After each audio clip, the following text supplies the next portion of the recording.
Welcome, friends. We're back on Belt of Truth Live with our good friend Jim Burr. We're going to roll right into it at the outset because we left you with a cliffhanger last time. We've been doing astronomy and history and Bible and science and spirit of prophecy. And last time, you might remember, it was, and what are we going to learn about the dinosaurs and the perspective biblically on the dinosaurs? I think that people have a lot of interest in this, don't Yeah. they, Jim? And it's like they really push the dinosaur thing on the kids. It's fun, it's interesting, it's intriguing. And you've studied into this as everything you've studied in great depth. I really appreciate our listeners really appreciate what the Lord brings to the table through his servant, Jim Burr, amateur astronomist, inventor of binocular telescope. I won't do the whole bio, which we've done in previous weeks, but we're just very honored and glad to have our friend back with us. Tell us what's going on with the dinosaur thing and in the culture with evolution, and what's the biblical Well, perspective it's on a this? sad, but dinosaurs are used to convince young and old alike that evolution is true, that they lived billions of years ago. Today, we want to talk about the mean dinosaur. Don't forget the mean ones. The Bible Okay. does talk about Leviathan and Behemoth, and they ate grass like an ox. But the mean ones would, like T-Rex, would eat everything he could catch. In the Garden of Eden, no, I don't think so. And it's amazing because some Christians say, well, they might have been up in the mountains. Maybe they were peaceful, maybe they ate grass. Folks, they've got teeth that are 10 inches long. How are you going to eat grass with a tooth like that? A serrated tooth. So we're going to explore this today, and I'll just give you a clue. What my research has developed is that T-Rex was GMO, genetically modified lizards, ostriches, alligators, crocodiles, turtles, egg layers. And evolution looks at the birds today and say, well, they're just dinosaurs. You just had a dinosaur for Thanksgiving dinner. You were this morning, a rooster woke you up. That's actually how a dinosaur woke you up. But why? Because we see all these similarities. I've discovered 40 similarities between birds and dinosaurs. And tell me, why does a cow go out here and eat rocks because they got a gizzard? Can you think you can get a cow to eat a rock? But the dinosaurs ate rocks.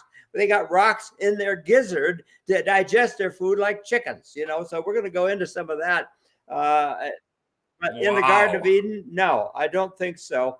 And so Okay, now Jim, you're not saying a dinosaur is a bird, but it's some kind of amalgamation. Is And that where it, you're going with yes, this? I don't it want to was steal your thunder. you could take like a monitor lizard lays an egg, and you could take a bird, an ostrich, lay an egg, and you've got information here to make something like a dinosaur that you're going to see here in a little bit. Okay, it's eggs. They're all egg Fascinating. layer. They're Okay, all egg layers, Ta and take we us are through doing it this. today. You're going to see what's being done today around the world with GMO, human animal hybrids, human pig hybrids, human cow hybrids, human mice hybrids. And the Bible says, as in the days of Noah, I believe they were doing this. Dinosaurs were created. I don't think God made dinosaurs, but he made some big creatures, and he made lizards with teeth, things like that you could amalgamate. And so let's just go to the next slide. And that says, I've already repeated that. Let's go to the next Yeah. slide. And so I think, Hmm. Hmm. You've got there, how could God create something like this giant, yeah, monstrous, the 11-inch tooth, predator, and call it yeah, good? my screen isn't big enough to read that, so I'm sorry, but thanks. I'll read them for you. It's Okay, all right. so yeah, how could God create something like that and call it good? Let's go on then to the next slide. Um, T-Rex, the ultimate killing machines that would eat everything it could catch. Question in the Garden of Eden, every day was good. yes, and so as we move on to the next slide. Uh, You want me to yeah, read that for you? Yeah, some Christians argue that dinosaurs were created peaceful. And then you go on to the violence of Jurassic Park. The movie was not far from the truth. Dinosaur life was one of violence. T Rex, Sue, had many injuries to her legs, tail, skull, and ribs. She had multiple broken ribs on both sides that tried to heal. Most dinosaurs seem to have broken and re-healed bone injuries. Okay, what are you getting at there? Explain well, that to us. uh, they were violent. There's plenty of evidence they were violent. Most dinosaurs have bones, ribs and bones that had been broken and tried to reheal.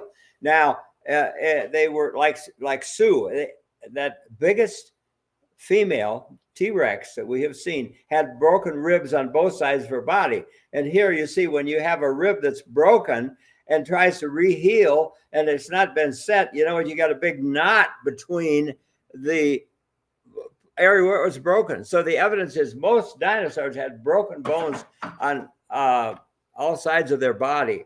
And so they were violent. T-Rex, you know, I mean, the Jurassic Park talks about how violent they were.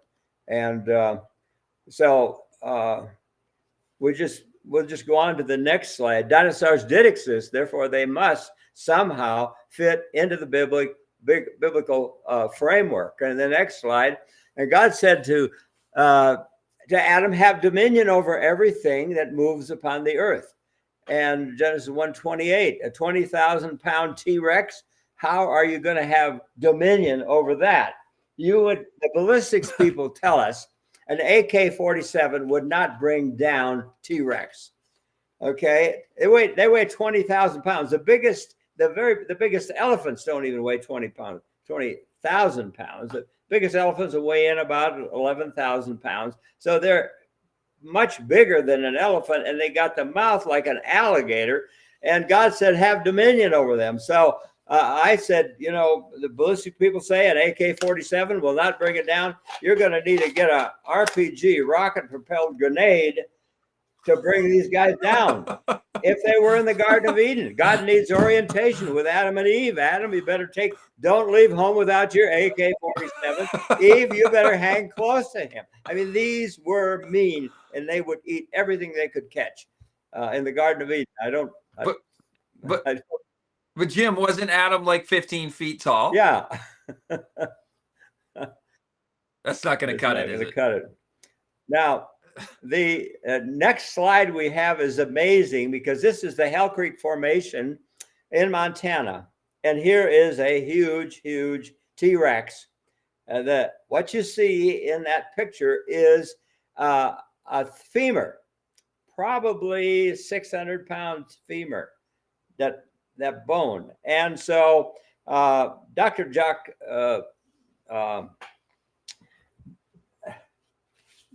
I got his book here. Dr. Jack Horner is there, and Mary Schweitzer is there. And they're going to wrap this thing in plaster. We got to protect this thing. We don't want to scratch it. We don't want to mar it. And Mary Schweitzer goes, I want to know what's inside there. I've got an electric drill, battery operated drill. Can I drill in there? I want to get a sample. And Dr. Jack Horner freaks out. Are you kidding me? No paleontologist in their right mind would deface this treasure, sacred humanity. You know, this is a sacred treasure. We got to protect it. And so they put a sling around it. They wrap it. They put plaster around it. We got to protect it. You just cover it with plaster so it can't get scratched. Put a sling around it. What do they get? A big helicopter to lift it out of the formation. Guess what happens? It breaks. It falls out of the sling and breaks. And Dr. Horner said, okay, you can get your sample now. Well, in the next picture, you'll see hemoglobin, or you'll see the crack there actually was broken. They tried to fasten it back together. But Mary Schweitzer was able to get some samples from this thing. And I think God did it. I think God caused it to fall out of that sling so that this could happen. In the next picture coming up, you'll see the hemoglobin that she discovered, red blood cells and hemoglobin, and in this bone. After 65 million years, everybody's... I don't think so. I've heard of this, Jim. I've never seen the picture. Really? That's amazing. Well, it's a rock. After 65 million years, this thing is a rock, right? And there's red blood cells. And the paleontologists, they're freaking out. They won't accept it. They won't believe it. They got all kinds of excuses for it. But that's what happened in 2002, I think, was when this event happened. And they got the Chinook helicopter there to to bring it out, and careful, as careful as they were to protect this thing, and then to think that it slipped out. So they have sent a T-Rex bones for carbon testing, and they sent multiple samples from 8 dinosaurs found in Texas, Alaska, Colorado, Montana. Shows that these tests that they were not 65 million years old. The testers were not told they were dinosaur bones. That's from newgeology.com. And so here's a response from CAIS. CAIS is Center for Applied Isotope Studies in the University of Georgia. The scientists at CAIS and I are dismayed by the claims that you and your team have made with respect to the age of the Earth and the validity of biological evolution. Consequently, we are no longer able to provide radiocarbon services in support of your anti-scientific agenda. C14 is anti-scientific? Wow. We won't do science with you because we don't like your religious views. And that's the Center for Applied Isotope Studies in the University of Georgia. I have instructed the radiocarbon lab to return your recent samples to you and not to accept any future samples for analysis. And you see, now, Jim, before you go on, they didn't make an argument about this particular case, did they? They didn't address the issue. They just said, we're not going to talk to you anymore. That's right. And they weren't. Like, there's no carbon argument. 14. If they had a defense, they would have put it in that message. Yeah. Well, carbon 14, you can't really test.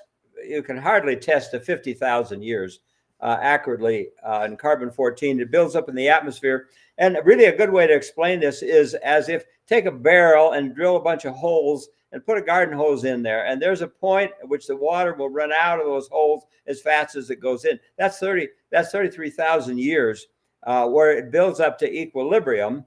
And so it really can't test beyond that because, it's running out as fast, it's building up as fast as it's depleting. And so carbon 14 doesn't really go back. They claim it could go maybe to 50,000 years. But so, there's all kinds of problems with carbon 14 we could go into. But let's move on and see the next slide we've got here. And so T-Rex was the ultimate killing machine. The earth was so corrupted before God. The earth was filled with violence. And the Lord said, I will destroy man whom I have created from the face of the earth, both man and beast, Genesis 6:11. And God saw how corrupt the earth was, for every creature. This is important. Every creature had corrupted its way on the earth. Every creature had corrupted its way. Did the creatures corrupt its way, or were the men involved in genetically modifying? Can you imagine how many clicks you could get on something like T-Rex that had human hands? You see the human hands on it? We're going to get into that. These T-Rex has got tiny, you'll see the shoulder of a man, you'll see the arm of a man, tiny little hands, thing as big as a barn, the T-Rex, So it's interesting. I think it was, they were very smart. They were very smart. We went, we got the Nobel Prize for DNA, Watson and Crick.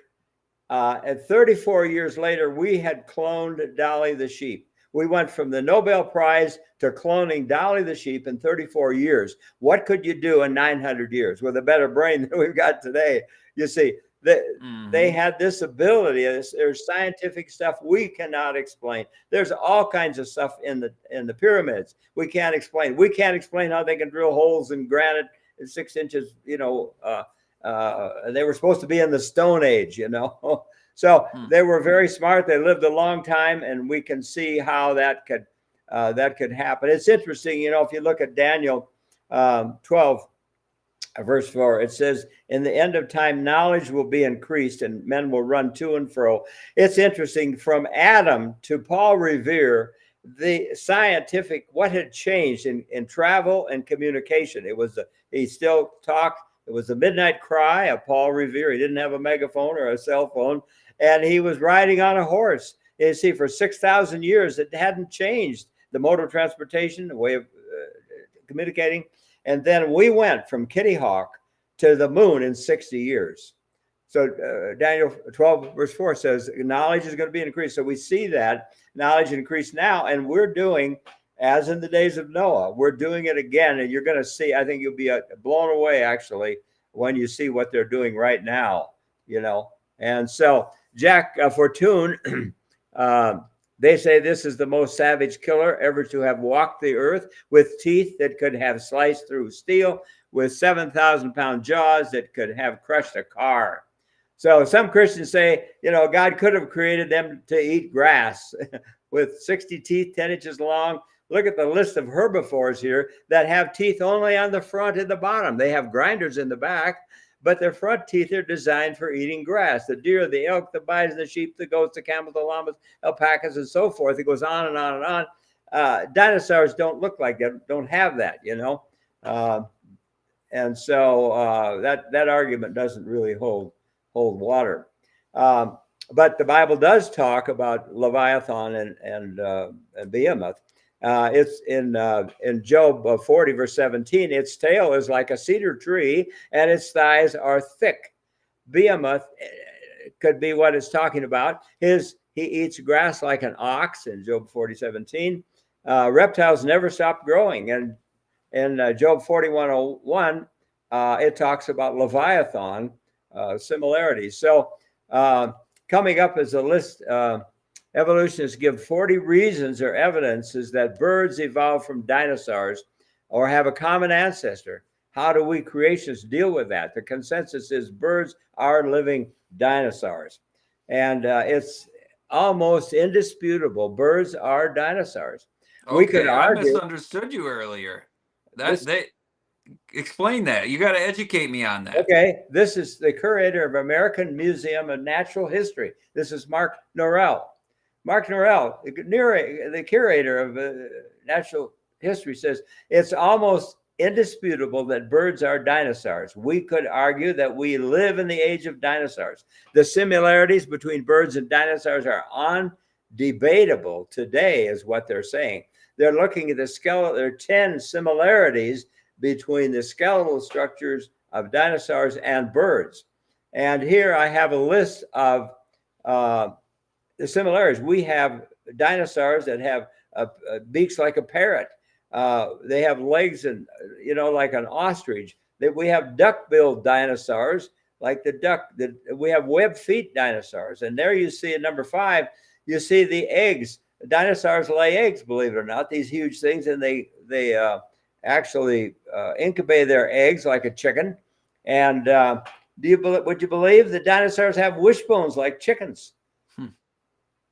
We just got all 40 similarities, and their bones have a structure like birds have a lighter structured bone and a webbing inside, and dinosaurs have the same thing. Then we see a triceratops that has a big bone on his head. There you see the cassowary bird. And we look at the alligator, we see the similarities with the mouth and the neck and so forth. And there's actual stones that were in the gizzard of dinosaurs. Those actually came out of gizzards. Dinosaurs walk around eating rocks so they can digest their food. And we have dinosaurs with 3 toes like a chicken, 3 out the front, 1 out the back. Their pairs of chromosomes are similar. The DNA is similar. And so we see many of these things that are evidence that you know, birds, between birds, the blood vessels and contents are similar in all respects to the blood vessels recovered from ostrich bones, Dr. Schweitzer reported. And they're all egg layers. Christmas dinner links dinosaurs to birds. And so Dr. Jack Horner, in the next picture here, you'll see Dr. Jack Horner is going to build a dinosaur from a chicken egg. He says extinction doesn't have to be forever. Well, it's interesting because Harvard and Yale have already they're trying to do it too, work on this, resurrected a dinosaur from a chicken egg. They have put teeth back into a chicken. Chicken don't have teeth, they just swallow the seed Wow. and it grinds it up. But Harvard and Yale have both put teeth back into a chicken egg now. So Wow. what do you tell Johnny when he comes home and says that dinosaurs were real? Well, you tell Johnny is dinosaurs were GMO, genetically modified lizards, ostriches, all kinds of birds, alligators, crocodiles, turtles, mostly all egg layers. And Johnny is taught evolution in school. Birds have evolved from dinosaurs. A group at Harvard and Yale, I already mentioned that. Okay, and Well, the the next Harvard one, and Yale scientists aren't going to spend millions of years trying to make the dinosaur happen. I mean, they're doing this in a generation, aren't they? I mean, at least one aspect of the dinosaur. yeah, that's right. And the We next don't have picture, that same knowledge they had back then, though. no, in the next picture you'll see Chickenosaurus, Dr. Jack Horner's. Here's what he's trying to do: make a dinosaur from a chicken egg called Chickenosaurus. He's working on this, and he says the tail is the most difficult thing. But he says what we're doing, we're going into the gecko. We're going to identify the genes in a gecko that make the tail. And now we've got Chickenosaurus, a dinosaur resurrected from a chicken egg. That's funny. As in the days of Noah, yes. Yeah. Okay. Explain that. That's a prophecy. Jesus said we should expect this. What the things that happened in the day of Noah are happening today. And we're going to get to that as I show you what's going on in the world today with genetically modified, animals. The antediluvians were advanced in many ways. Consider the Tower of Babel. There's a multitude of achievements we cannot explain. The pyramids were advanced in technology and mystery. And in the next slide, you see a sophisticated device. I can't pronounce the name. It was an analog computer that we discovered in the ocean, made about 1,600 years, about 2,000 years old, I think. But it wasn't surpassed until 1,500 years later. And this thing we've x-rayed. In the next picture, you'll see all of the gears that are in that device that predicted all kinds of astronomical things, eclipses and solstice and all kinds of things.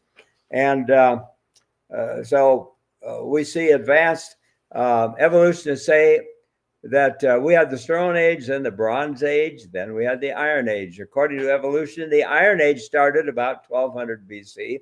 According to the Bible, the Iron Age started about 3800 BC because Yeah. Tubal-Cain in Yeah. Genesis 4, he forged all kinds of tools out of bronze and iron. And I believe great technology was lost at the time of the flood in the Tower of Babel. It's interesting, at the Tower of Babel, God says, let us go down and confound their language, else what? Nothing will be impossible to them.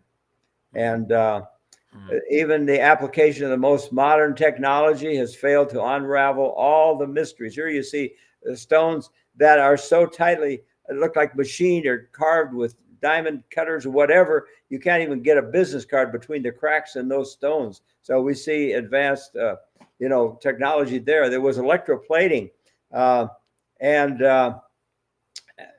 we see the Chinese had developed aluminum 2,000 years before we did.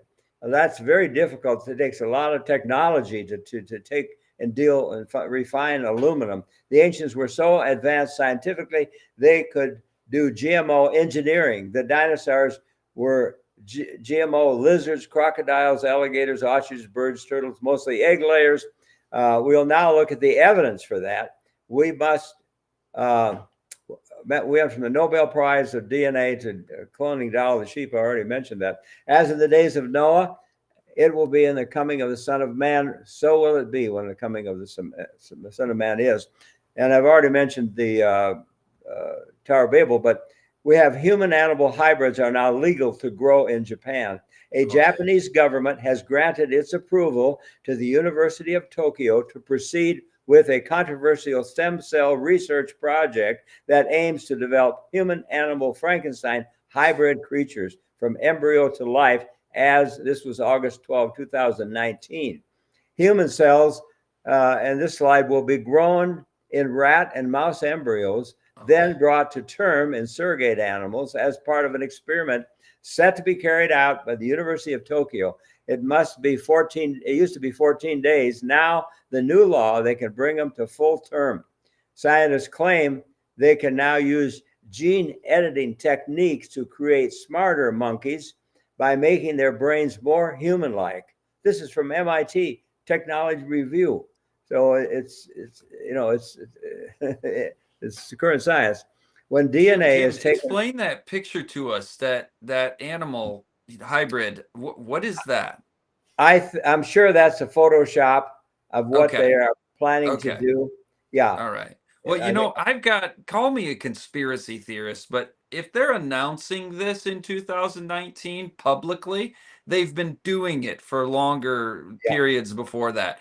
I am guessing, speculating that there are advancements way beyond what they've announced, and that we're seeing fulfillment of prophecy in ways that we're not even aware, except those in these laboratories. I won't ask you to comment on that, but that's human nature as far as the history I've read. that's that's exactly right. You see, in the U.S., we have laws uh, to that effect. But you take in China, you take in other countries, in the UK, what they've been doing for a long time, actually. I've seen videos of, well, I don't even need to describe it. It was so horrible what they Uh, had done. Um, and yeah, I'm sure that it has been carried on all over the world, and particularly like in China. Who's going to stop them? And yeah. from what they're able to do. Um, so let's see what our next slide is here. Um, okay. Um, when DNA is taken from one organism and inserted into the genome of another, there is theoretically no boundaries on the extent of change that can be accomplished. Gene splicing is a technique used in genetic engineering. Scientists fearlessly create bizarre human animal hybrids, cow human hybrids, pig human hybrids, and even mouse human hybrids. This is happening every single day in labs all over the Western world, but most people have never heard about it. As in the days of Noah, we come back to that again. Um, and in Acts 2 and 7, the Bible says, in last days, I will pour out my spirit on all people. Your sons and your daughters will prophesy. Your young men will see visions. Your old men will dream dreams. Dreams and visions, not like Nostradamus and Gene Dixon, Edward Casey, astrology. They use palm reading, Ouija boards, crystal balls. And it's the Bible doesn't, the Bible's very specific. Nebuchadnezzar, you are that head of gold. It's interesting. In Nostradamus, there's an article I read that said the people who interpret Nostradamus say that Kim Jong-un from North Korea will be killed or will die last year, 2023. People who interpret. You don't have to interpret. When God gives a vision, it's very specific. Nebuchadnezzar, you are that head of gold. And so Hmm. we're going to look at what has been said here, what was revealed to Ellen White about that. But I want to back up just a little bit. And oh, my mind just went blank here. I'm going in too many different directions, I Oh, guess. you got Okay, so much. okay. This is interesting. This is my theory. I believe that you could develop T-Rex in 1 or 2 generations. Huh. You take Brontosaurus, big as this, twice as big as my shop is here. Huge creature, right? He lays eggs. The Brontosaurus lays eggs. He sits on, he broods on eggs. He eats grass like an ox. You take the genes, and we've talked about gene splicing, and there's no limit of what you can do if you take the genes. And Brontosaurus lays eggs. So take an egg from a Brontosaurus, take an egg from an alligator, and put the mouth of the alligator on the Brontosaurus, because the Brontosaurus eats grass like an ox. You've already got this huge creature. Now you put a huge, ugly mouth on him. You've got T-Rex. So I think in just a short period of time, you could have these terrible T-Rex. Hmm. Okay, that's my idea. Okay, nothing to base it on other than just what I'm reading here. So let's continue. Uh, I'm going to suggest that the Lord revealed the answer. Does a Christian have any other answer except GMO? Uh, I believe it's the only answer that makes sense. Well, of course, we get nervous when we hear about prophets, but the Bible says in Acts 2 and Joel 2 that in the last days he's going to pour out his spirit on all flesh. And Moses said, I wish all of the Lord's people were prophets and that the Lord would place his spirit on them. And if we look at 1 Corinthians 14, it says, follow after charity and earnestly pursue spiritual gifts, but above all, that you may prophesy.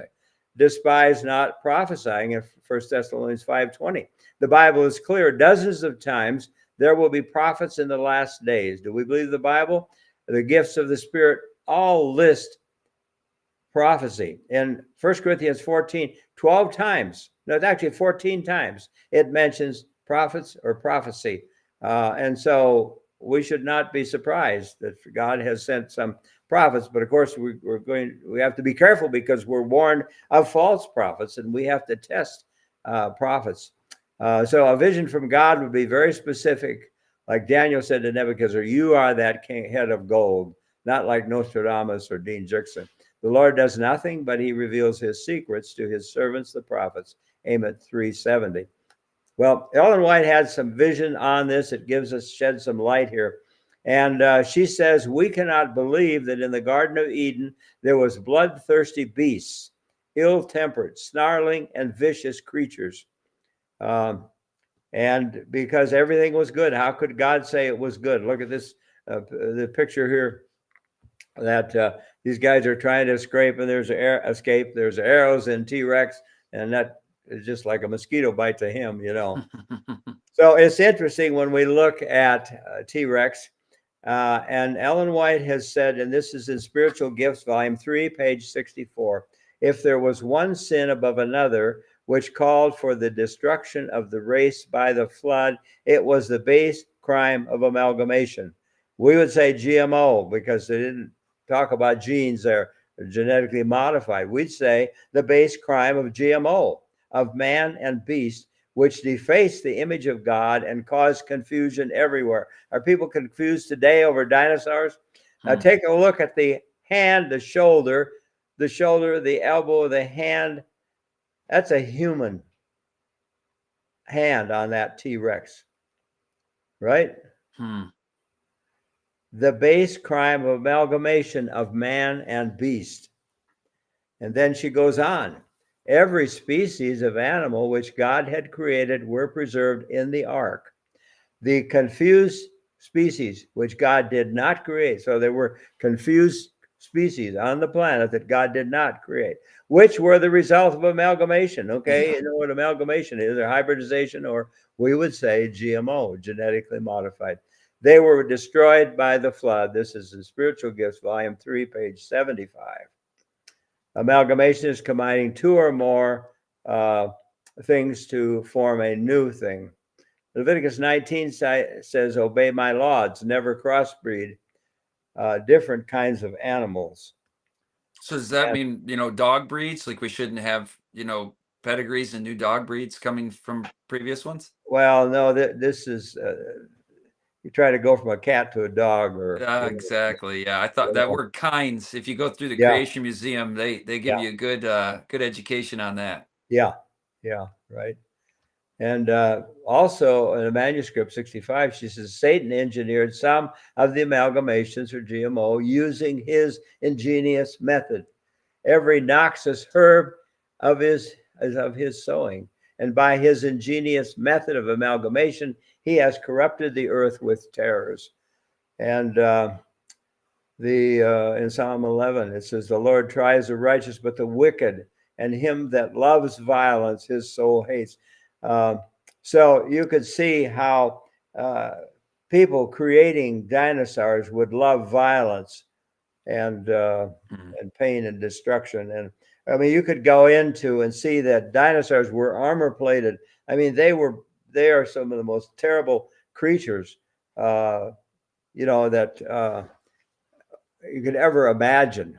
Your arrow may not even pierce it anyway, right? Yeah, right, right. Well, you brought something out there. I'm always learning from you, Jim. This amalgamation of man and beast. I, looked at the white estate and looked at, this is one of those challenging quotes that the critics point out. And it's like, well, beasts were amalgamated among themselves, and man amalgamated when the sons of God, in other words, the descendants of Seth, intermarried with the daughters of men, in other words, the descendants of Cain, and that was the amalgamation. So there was amalgamation of man and amalgamation of beasts. But you're saying there actually may have been some intertwining of man and beast in this GMO project antediluvian. Absolutely. When you look at, I found 40 similarities between birds and dinosaurs. We're talking mean dinosaurs, 40 similarities. And the evidence, I think, is overwhelming, because wishbones in a dinosaur, cows don't have wishbones, horses don't have wishbones. They don't eat rocks, so they can digest their food like birds do. You see, when you look at all these similarities, and now you see what they're doing today. Again, the same type of thing is being done all over the world today. And they say when you do gene editing, there is theoretically no limit. There's no limit in what you can do with gene editing. Now, eggs, you see, everyone is an egg layer except the human there. But there's ways of dealing with that. If you were to go into a mammal and take out an ovum and put it in a petri dish and put it in the lab and do your thing and then put it back into, they can carry it to gestation.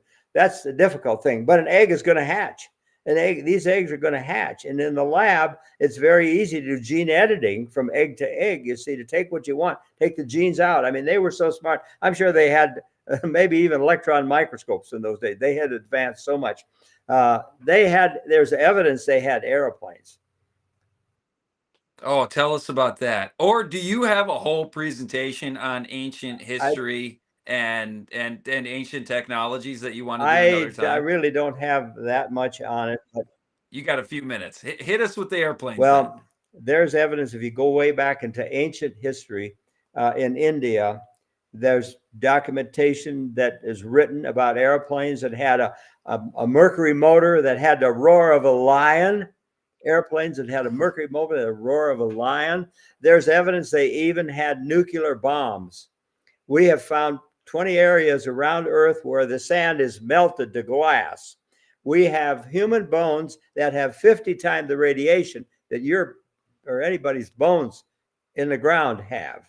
There's evidence, there's a lot of evidence, and I sometimes joke, if I tell you this, you won't believe anything else I'd say. But if they made it this far in interview number 4, Jim, they're with you.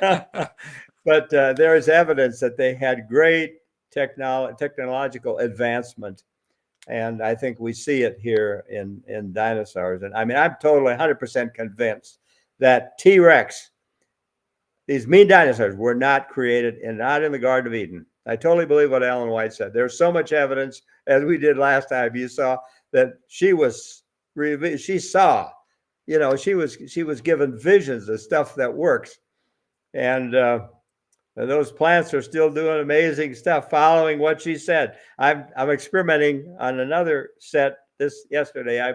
I started. Let's see, it was on Tuesday, I think it was. Tuesday. This is Wednesday. Okay. And I put batteries in to see if a 1.5 volt battery would cause those seeds to germinate. We know the magnets did it in 3 days. And so. Now, you didn't tell the audience about that yet, though. Well, that was just you were texting me. You got to explain that to people. This is incredible. So back up. What did it say in the spirit of prophecy about electricity and the seed? And then tell us about the magnets. How much time do we have? Oh, all the time you need. So I've been researching this for years. How is a seed in a pyramid for 4,000 years? How does it start growing? It takes electricity to get a seed to grow. There is an alternator called an ATP motor in every cell in your body, of billions of them in your body. Every seed in the DNA has a little alternator that produces the energy to replicate the DNA, to copy it. And I have searched the internet for 2 years. Nobody can tell me how do you jumpstart a seed that's been in a pyramid for 4,000 years? How do you jumpstart that alternator? Your car, you think you could jumpstart your car after 4,000 years? You got to jumpstart that alternator to get the electricity to make that seed grow. Nobody can answer it. I talked to a professor in the university of biology, PhD. What is the secret that jumpstarts that? How do you jumpstart a seed? And he says, well, put it in the ground, you get water and make it moist, it's going to grow.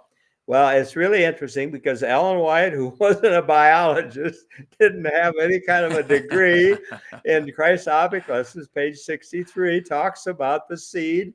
There's a germinating principle, but she says electricity must be conveyed to the buried seed. And so I decided to experiment. I took a donut magnet and cucumbers, and I started with 3 cucumber plants.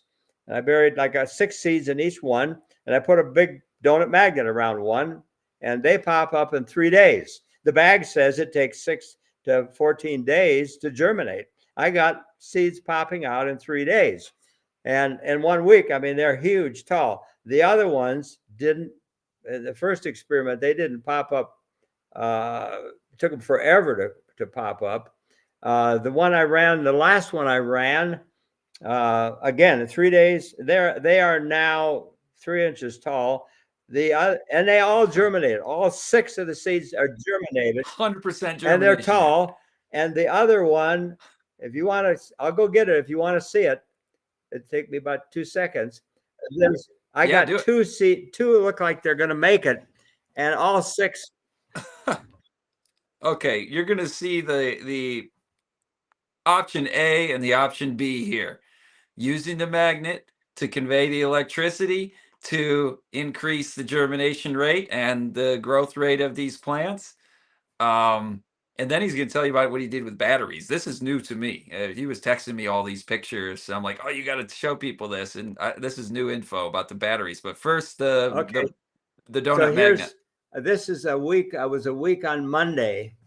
Look how tall they are. All 6 germinated. And I had a donut magnet. I took the magnet off so you could see the plants better. And here is the ones that didn't have the magnet. Now it looks like I got 3 that are going to survive. Look at how short they are. Oh, and look how tall these ones are. If you can see it. That's okay. So this is the magnet one. And I'm going to get 3 out of 6. Looks like that's all it's going to germinate is 3 out of 6. Jim, do you know anything about the reported planting method for fruit trees that was supposedly advocated? I haven't found it in writing, but passed on through the family from Ellen G. White about dig a hole like this and then put this layer in this and then this do stones. What do you know about that? I could show you. I have a copy of her suggested method that really does wonders on fruit trees. And you put rocks in the bottom, and then you do certain things, and it does work. And we tried to follow it. Why the rocks? I'm not sure, but yeah, I did it, and I'm like, why am I doing this? I know why I'm doing it, because you could tell me all of man's greatest innovations on horticulture and agriculture, and none of it compares to I was shown, and she was shown. The angel, the Lord showed her. And we planted trees this way, and then we did a couple on our home in Michigan that weren't planted that way. Totally different results. In just a couple years, we got trunks like that, where they come spindly little things like that from Home Depot or whatever, and it works. But sorry, I interrupted. You were going to batteries. If you want to say more about the fruit trees, that's fine. Or take. Well, I just thought I would experiment with batteries, and so I have started 2 more. The fiber ones, and I just poked wires in each side and put in a 1.5 volt battery on one of them, and the other one I put 3 volts to see if there's a difference. To see that because I know they can happen in 3 days with a magnet. So let's see if electricity that way, and of course you got moisture, so you get conduction. And I was actually measuring the voltage at different points along the way. Because there's voltage on each side of the magnet and there's water there. So I'm checking the voltage to be sure it doesn't run the batteries down. So I just kind of playing a little bit with that to see if there's something. Well, you'll have to I report the will. Yeah. results to us Yeah. another time. Jim, what are we going to hit next? I mean, I know we did 4, we did our month, but I mean, you've always got new things. So you either tell us now what maybe we could talk Well, about next time, or send me a yeah. What you message. need to do is go look at a picture of the backside of the moon. The back side of the moon is beat up 10 times worse than the front side of the moon. How does a Christian explain that? Evolution says, of course, it's been here billions of years. That's what we expect. It's going to be beat up. There is something happened at the time of the flood. Asteroids are in the news every week, hitting the earth, damaging the earth. We're going to get hit, or we're going to get hit. We got 1,000, 2,000 asteroids we're watching. There were no asteroids in the Garden of Eden. There were no mean dinosaurs in the Garden of Eden. Something has happened at the time of the flood, and we've got some powerful proof of what happened at the time of the flood. Okay, we need to do some flood science together next time, I think. We haven't done that too. But I'm getting your dinosaur, just to kind of tie a bow on that as we close here. So there were amalgamations that were done, especially with egg-laying creatures, which is where you can have the most Yep. effect on this. I think Yep. you made the case that this was GMO just by that fact alone, because you don't see any crazy, monstrous creatures like that out of the mammalian and other families of animals. It's the birds and the reptiles that are laying the eggs where you can do the greatest manipulation. You get these monstrous creatures, they don't survive the flood, they're extinct. That, God preserved all of his kinds on the flood. Am I getting That's that right. right? Anything that was man's conglomerations, amalgamations, was not of God. And of course, it perished in the flood. And I take that on inspiration. I take that from a Bible study you gave to us, but I also see the The science now. confused creatures which God did not create. You see, the evolutionists are so totally confused about T-Rex. How is it he has no usable hands that have any meaning? They can't explain how did he evolve these itty bitty hands. And they're confused. Yeah. They're confused creatures which God did not create, which the result of amalgamation or GMO were destroyed by the flood. So it's one minor thing. I encourage people to take their kids to the Creation Museum and the Ark Encounter. We love the creation science that they are up to, and there are little things that you get a little bit more light on if you read in the Spirit of Prophecy, where you'll be like, "Now, kids, be aware they've got T-Rex here in the Ark." We see that a little differently, and study it out and see, is this the case from the light that we've been given. So they're actually, by the way, Jim, not at the Ark, but at the Creation Museum.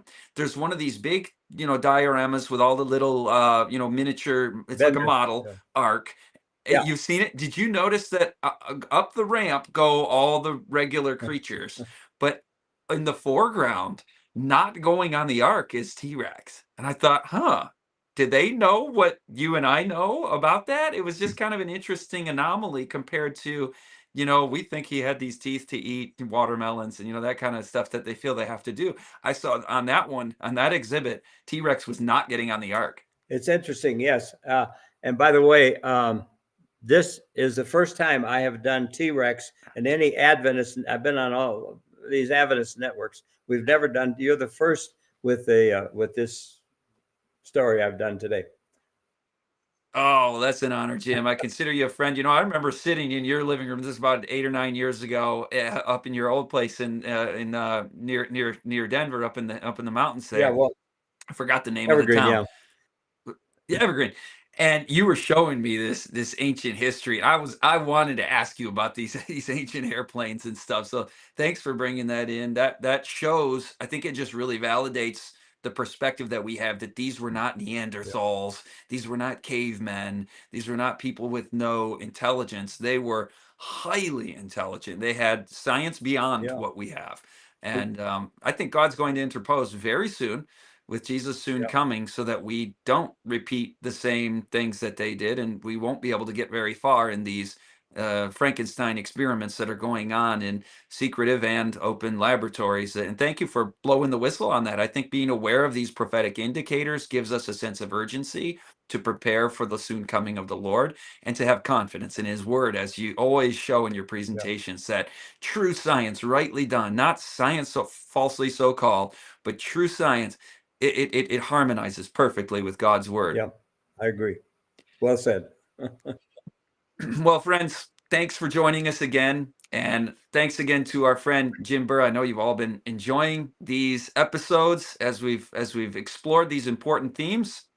And I invite everybody to follow the Jim Burr YouTube page as well. I saw that on your last slide there, Jim, to learn more of what he has to share. He's been on 3ABN. You got a series of how many programs on Oh, 3ABN? probably, I don't know, maybe 80 or 100. 20, Over, over, oh, 80 or 100. We have the 22-part there series or was something like 22, that and there we've was been watching another of as 16, and then there was Thursday Night Live. I think we did 12 2-hour Thursday Night Live programs. We oh, did 21 Attributes fantastic. of God, and and we've been on Hope, and John Bradshaw. We just finished one with John Bradshaw. Did you see that one? Not Go yet. Oh man, you'll find Jim everywhere, go guys. Find him on It Is go to Written. Jim Burr, John Bradshaw. Okay. And we got into DNA. He was totally blown away. We got 12,000 hits overnight on that one. Yeah. Fantastic. Oh man, this is awesome. So Jim's not fading into the sunset in his 80s here. You're on fire, Jim. I love you and your family. Say hello to your lovely wife. Our family says hello. And to the Belt of Truth family, we bid you all farewell this evening and thanks for joining us. God bless you Thank you. all.